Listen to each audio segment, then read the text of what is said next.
আরে আরে, সোনালি দিন বাড়িতে থাকি। ও তুমি টাকাটা বান্ডারের মতো লাভ দিয়ে এসেছি বড়। আরে দিদির সাথে আইলাম কটা দিন থাকতে।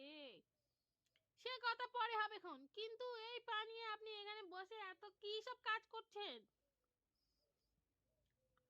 আর করবো না তো কে করবে শুনি? আর যে ইটো গুলো কারোর হুঁশ আছে নাকি? বৌমা তো বাপের বাড়ি গিয়ে বসে আছে। এ বাবা, সত্যি তো দিদির এই কাজটা একদম ঠিক হয় নাই। বাড়িতে পূজা, বুড়ি শাশুড়ি পায়ে ব্যথায় ভুগতেছে, আর দিদি কিনা বাপের বাড়ি গিয়ে বসে আছে। ছি ছি ছি। তাহলেই বোঝো আমার পোড়া কপাল আর কি। আরে ওঠো ওঠো ওঠো ওঠো ওঠো। এখন তুমি এখন আমি এসে গেছি তো। যাও তুমি সব সরো সরো সরো। সব আমি করে দিচ্ছি।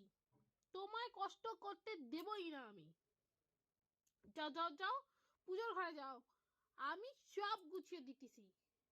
খাইটা খাইটা কেমন রোগা হয়ে গেছে। যাও যাও। বিয়ের সময় তোমায় দেখছিলাম, কি সুন্দর চেহারাটাই না ছিল তোমার। সাক্ষাৎ রানীমা লাগছিল সেই দিন। কি যে বলো। চলো যাও যাও, তুমি পুজোর লাগে যাও, আমি এদিকটা গুছাই নিতে আসছি। সরো সরো সরো, রাখতে দাও, সরো। এই নাও, ধরো। পুজোর তো সব যোগাযন্ত্র হয়ে গেছে, তুমি তাহলে পুজোটা করো। আমি যাই, গিয়ে আর কিছু কাজ থাকলে কও, আমি নইলে গিয়ে ছাদে বাসনগুলো মাইতে ফেলি। বেলা তো গড়াই এলো, পুজো হতেছে, আমি উপরে কাজগুলো সাইরা ফেলি।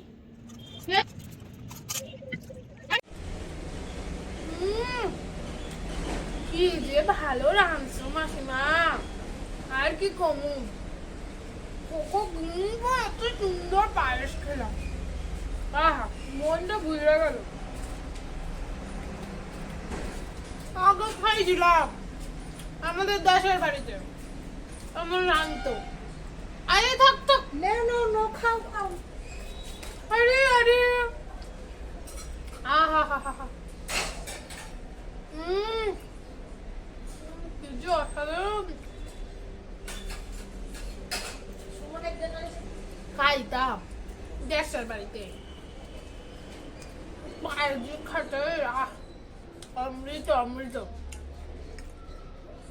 খাওয়া শেষ করি, উপরে বাসনগুলো সব মাজা হয়ে গেছে। তুমি একটা কাম করো,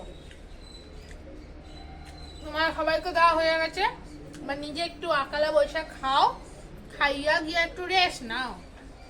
আমি যাই জামা কাপড়টা ছাইরা, তারপর এসে শুনবো তোমাকে যে রাতে কি রাঁধতে হবে, কে কি খাইবে কয়া দিও, আমি সব কইরা দিব, তোমার চিন্তা করুন লাগবো না। আর তোমার তেল মালিশের ওইটা একটু রাইখা দিও, আমি আইসে মালিশটা করে দিচ্ছি। পায়ে যাও দশা বানাইছো শুনছি আমি সবই। যাও তুমি যাও, আমি যাইতেছি, যাও। হুম হুম হুম হুম হুম হুম হুম